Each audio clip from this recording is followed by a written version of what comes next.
ब्रह्मा गुरुर्विष्णु गुरुर्देवो महेश्वरः गुरुर्साक्षात् परब्रह्म तस्मै श्री गुरवे नमः।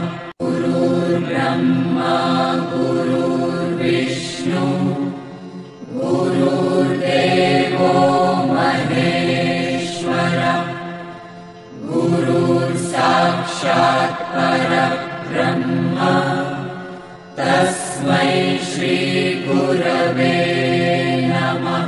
गुरुर्ब्रह्मा गुरुर्विष्णु गुरुर्देवो महेश्वरः गुरुर्साक्षात् परब्रह्म तस्मै श्री गुरवे नमः।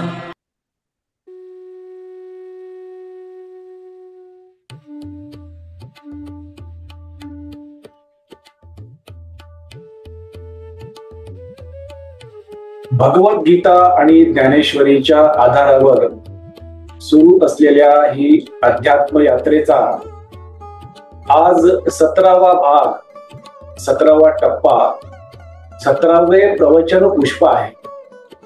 आजच्या प्रवचन पुष्पात सहभागी झालेले माझ्या सर्व सहप्रवासी साधक बंधू भगिनी मातांनो, आपल्या हृदयात सदैव उपस्थित आणि उपलब्ध असणाऱ्या भगवंतास, गुरु तत्वास साष्टांग नमस्कार।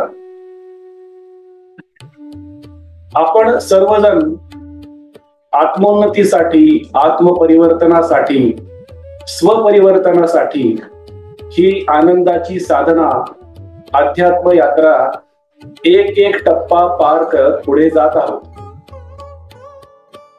ही अध्यात्म यात्रा आपण भगवंताच्या इच्छेने, गुरूंच्या कृपेने आणि आई वडिलांच्या भक्कम आशीर्वादाच्या आधारानेच करत आहोत। अध्यात्म यात्रेच्या प्रत्येक टप्प्यावर आपण संपूर्ण चित्तशुद्धी करून घेण्याचा प्रयत्न करत परमानंदाची ओळख करून घेऊन त्यामध्ये नेहमी स्थिर होण्याचा प्रयत्न करत आहोत। या अध्यात्म यात्रेचा, आनंद साधनेचा प्रामाणिक, अतिशुद्ध, अतिपवित्र उद्देश म्हणजे आपला समर्पण भाव भगवंताच्या प्रती, आपल्या सद्गुरूंच्या प्रती स्थिर व्हावा। आपण जीवनाच्या 5 स्तरावर भौतिक, मानसिक, बौद्धिक, भावनिक आणि आध्यात्मिक स्तरावर समसमान प्रगती, उन्नती करावी। जीवन अंतर्बाह्य आनंदी, समाधानी, शांत, स्थिर, शुद्ध, प्रेमळ, करुणामयी, विवेकी, विनम्र करावे आणि त्याचबरोबर शारीरिक दृष्ट्याही निरोगी राहावे। हे करत असताना ह्याचा प्रसाद आणि परिणाम म्हणून आपल्यावरही भगवंताची आणि आपल्या सद्गुरूंची पूर्ण कृपा प्राप्त होण्याची योग्यता आपल्यातही निर्माण व्हावी। हे करत असताना आपल्या सद्गुरूंची, आपल्या आई वडिलांची प्रतिष्ठा आपल्या सुयोग्य अशा आचरणामुळे वृद्धिंगत व्हावी। हाच या अध्यात्म यात्रेचा, आनंद साधनेचा प्रामाणिक, अतिशुद्ध, अतिपवित्र उद्देश आहे। साधक बंधू भगिनी आणि मातांनो, आपण भगवद्गीता आणि ज्ञानेश्वरीच्या दुसऱ्या अध्यायाचे अध्ययन करत आहोत। दुसरा अध्याय सांख्ययोग। मागील भागात आपण पाहिले, मागील म्हणजे 16व्या प्रवचन पुष्पात आपण पाहिले, आपण समजून घेतले की मोह किती वाईट असतो, मोहाचे कारण काय, मोहाचे दुष्परिणाम कोणते, आणि अर्जुनासारखा कर्तृत्ववान संपूर्ण क्षमता असलेला व्यक्ती देखील कशा प्रकारे मोहाने ग्रासल्यामुळे मनामध्ये हार मानण्याची अवस्था निर्माण करतो, पराभवाची परिस्थिती स्वतःच्या मनामध्येच निर्माण करतो आणि कशा प्रकारे कर्तव्य कर्मापासून दूर पळून जाण्याचा प्रयत्न करतो, हे आपण मागील भागामध्ये भगवान श्रीकृष्ण आणि संत ज्ञानेश्वर माऊलींच्या कृपेने आपण विस्तृतपणे समजून घेतले. आजच्या 17व्या भागात आपण मनुष्याचा अपराध भाव त्याला कशा प्रकारे कर्तव्य कर्मापासून दूर नेतो आणि त्यामुळे मनुष्य कसा अनावश्यक करुणा मनामध्ये निर्माण करतो, हे आपण भगवद्गीता आणि ज्ञानेश्वरीच्या माध्यमातून समजून घेणार आहोत. आपण दुसरा अध्याय सांख्ययोग याचा अध्ययन करत आहोत आणि आपल्याला माहित आहे की सांख्य योगामध्ये भगवान श्रीकृष्ण अर्जुनाला एक एक उपदेश, सूचना आणि प्रतिप्रश्न करायला सुरुवात करतात. हा गुरु शिष्याचा, भगवंत आणि भक्ताचा खरा संवाद गीतेच्या, ज्ञानेश्वरीच्या दुसऱ्या अध्यायापासून सुरुवात होतो.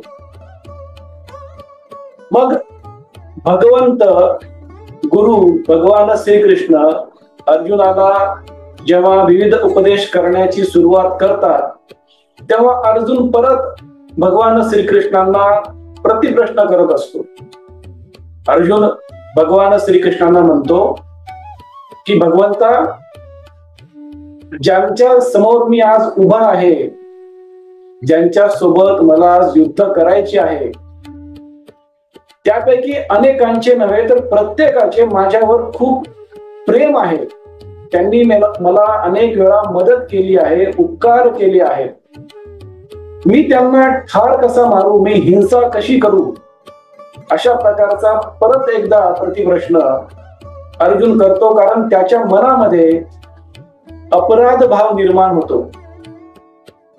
त्याला असे वाटते की ज्यांनी माझ्यावर उपकार केले, जे माझ्यावर प्रेम करतात, त्यांच्यासोबत मी युद्ध कसे करावे. अर्जुन असे म्हणतो की अहो, मी द्रोणाचार्याचा सर्वात आवडता विद्यार्थी आहे, शिष्य आहे.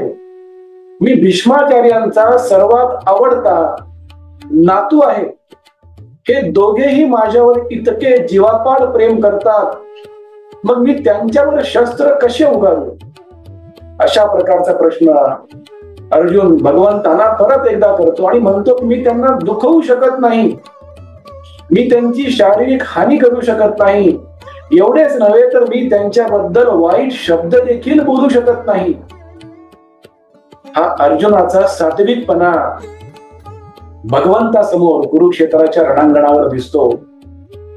पण आपल्याला हे सतत स्मृतीमध्ये आठवणीत ठेवणे आवश्यक आहे की कुरुक्षेत्राच्या रणांगणावर भगवंत अर्जुनाला हिंसा कर अशा प्रकारचा उपदेश न करता, तू क्षत्रिय आहेस आणि तुझे कर्तव्य कर्म, नियत कर्म म्हणजे नागरिकांच्या सुरक्षिततेचे रक्षण करणे, धर्माचे रक्षण करणे, नैतिकतेचे रक्षण करणे, अराजकता माजवणाऱ्या व्यक्तींच्या विरुद्ध शस्त्र उचलणे, हे तुझे कर्तव्य कर्म आहे.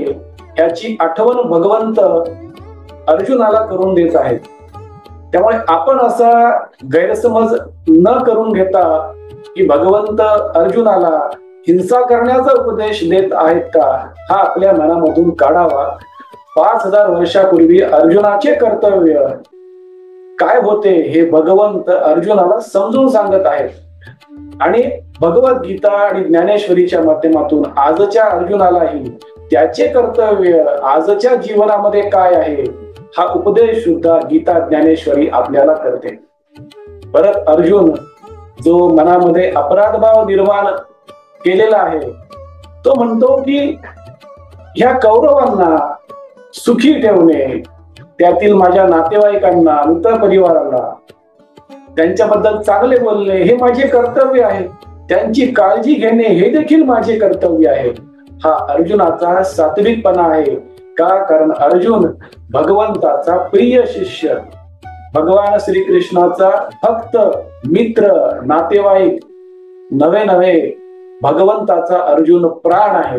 म्हणून अर्जुनाच्या मनामध्ये अशा प्रकारचा सात्विक भाव तिथेही येणे साहजिकच होते. संत ज्ञानेश्वर माऊली ज्ञानेश्वरीमध्ये एक सुंदर उपमा देतात.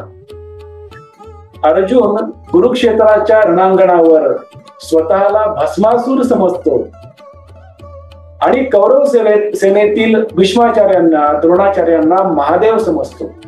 संत ज्ञानेश्वर माऊली म्हणतात की अहो भगवान श्रीकृष्णा, भस्मासूर कधी महादेवावरती हल्ला करू शकतो का? भस्मासुराचे अस्तित्वच महादेवामुळे आहे, तर भस्मासूर महादेवावर हल्ला, त्याच्यावर शस्त्र कशी अवघडू शकतो? अशा प्रकारचा देखील सात्विक भाव अर्जुनाच्या मनामध्ये कुरुक्षेत्राच्या रणांगणावर निर्माण होतो, असे संत ज्ञानेश्वर माऊली म्हणतात. स्वतःला भस्मासूर म्हणून घेण्या इतपत मजल या सात्विक अर्जुनाची कुरुक्षेत्राच्या रणांगणावर जाते. अशा प्रकारचा भक्त, अशा प्रकारचा शिष्य, मित्र भगवंताला लाभला आहे. हे भगवंताचेच जणू काही फार मोठे उपकार आहेत, असे संत ज्ञानेश्वर माऊली म्हणतात. अर्जुनाच्या मनामध्ये अशा प्रकारचा अपराध भाव जेव्हा निर्माण होतो, तेव्हा भगवान श्रीकृष्ण अर्जुनाकडे अगदी कुतूहलाने पाहतात आणि परत अर्जुनाला उपदेश आणि सूचना करायला सुरुवात करतात. भगवान श्रीकृष्ण अर्जुनाला म्हणतात,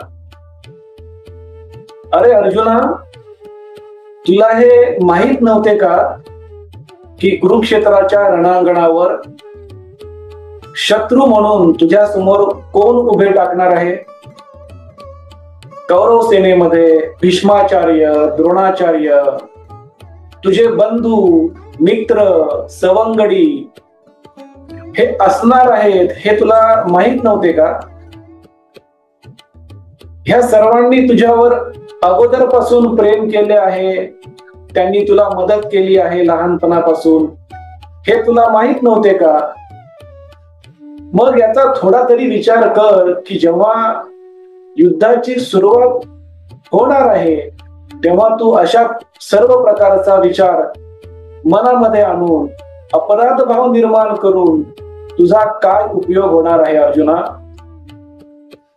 आता अशा प्रकारचे बोलणे म्हणजे जणू काही बहाणेच आहेत, युद्ध न करण्याचे कारणेच आहेत, कर्तव्य कर्मापासून पळून जाण्याचे सबबी आहेत, असे तुला वाटत नाही का अर्जुना? अरे रणांगणावर प्रवेश केल्यानंतर अर्जुनाला पाहून प्रतिस्पर्धी, प्रतियोद्धे हे घाबरतात, निराशेत जातात. तर याउलट तूच आज युद्ध करण्यासाठी का घाबरत आहेस? तूच तुझ्या मनाची अवस्था दयनीय, अस्थिर आणि अस्वस्थ का करून घेत आहेस अर्जुना? तुझ्या स्मृतीमध्ये ठेव अर्जुना की तू एक क्षत्रिय आहेस आणि कर्तव्य कर्मापासून, नियत कर्मापासून पळून जाणे हे तुझ्या स्वभावात नाही. तू माझा प्राण आहेस, भक्त आहेस, शिष्य आहेस. तू असा कसा वागू शकतोस अर्जुना? तू इतका धैर्यवान, शूर, पराक्रमी आणि आत्मविश्वासी व्यक्ती आहेस, हे तू विसरला आहेस का अर्जुना? तू प्रत्येक वेळी तुझे कर्तव्य आणि जबाबदाऱ्या पार पाडत आलेला आहेस आणि आजही तुला तुझे कर्तव्य कर्म, तुझी जबाबदारी पार पाडण्याची अत्यंत आवश्यकता आहे अर्जुना. अशा प्रकारची अनावश्यक करुणा, अपराध भाव तुला शक्तिहीन, ऊर्जाहीन बनवत आहे अर्जुना. ही निराश मानसिकतेचा त्याग कर अर्जुना. ही निराश मानसिकता, ही अनावश्यक करुणा, हा मोह तुझ्या शत्रूंप्रती असलेल्या आसक्तीमुळे, अनावश्यक स्नेहामुळे, मोहामुळे निर्माण झालेली आहे अर्जुना. ह्याचे परिणाम म्हणजे तू जर युद्ध केले नाहीस तर तुझे मन शक्तिहीन होईल, ऊर्जाहीन होईल, तुझी एकाग्रता विस्कळीत होईल. आणि जर तू युद्धभूमीपासून दूर गेलास, पळून गेलास, तर तुझी प्रतिष्ठा, तुझा आदर, तुझा सन्मान पूर्णपणे नष्ट होईल अर्जुना. त्यामुळे उठ, उभे राहा, शस्त्र उचल आणि युद्धासाठी सज्ज हो. युद्ध करणे हे तुझे कर्तव्य कर्म आहे. भगवद्गीता आणि ज्ञानेश्वरीच्या आजच्या 17व्या प्रवचन पुष्पाच्या माध्यमातून परत एकदा भगवान श्रीकृष्ण, संत ज्ञानेश्वर माऊली आपल्याला आपल्या दैनंदिन जीवनामध्ये केल्या जाणाऱ्या कर्तव्य कर्माबद्दल, जबाबदाऱ्याबद्दल आठवण करून देत आहेत, आपल्या स्फूर्तीत आणत आहेत. हेच आपण आजच्या प्रवचन पुष्पामध्ये अध्ययन केले असे आपण समजू शकतो. आपण भगवद्गीता ज्ञानेश्वरीचा 2रा अध्याय सांख्य योगाचे अध्ययन करत आहोत. पुढील भागात आपण मनुष्य कर्तव्य कर्म करण्यापासून कशा प्रकारे बहाणे मारतो, कारणे देतो आणि त्यालाच सत्य मानतो, असे का करतो याचे अध्ययन करणार आहोत. आणि अशा प्रकारच्या मनुष्याच्या जीवनामध्ये, अर्जुनाच्या जीवनामध्ये, आजच्या अर्जुनाच्या जीवनामध्ये जेव्हा गुरूंचा प्रवेश होतो, सद्गुरूंचा प्रवेश होतो आणि ते आपल्याला कृपा करण्याची सुरुवात कशी करतात, सद्गुरूंची कृपा कशी होते, हे आपण पुढील 18व्या प्रवचन पुष्पात पाहणार आहोत. भगवान श्रीकृष्ण आणि संत ज्ञानेश्वर माऊली आपल्याला समजून सांगणार आहेत. आज आपण सर्वांनी वाणी सेवा करण्याची संधी आणि सौभाग्य दिले, त्याबद्दल आपला आजन्म ऋणी आणि कृतज्ञ राहील. आजची झालेली वाणी सेवा भगवंताच्या चरणी, सद्गुरु श्री ब्रह्मचैतन्य गोंदवलेकर महाराजांच्या पवित्र पादुकावर आणि आई वडिलांच्या चरण कमलावर मनोभावे अर्पण करूयात. हरे राम राम राम हरे हरे, हरे कृष्ण कृष्ण कृष्ण हरे हरे, हरे राम राम राम हरे हरे, हरे कृष्ण कृष्ण कृष्ण हरे हरे. सद्गुरुनाथ महाराज की जय.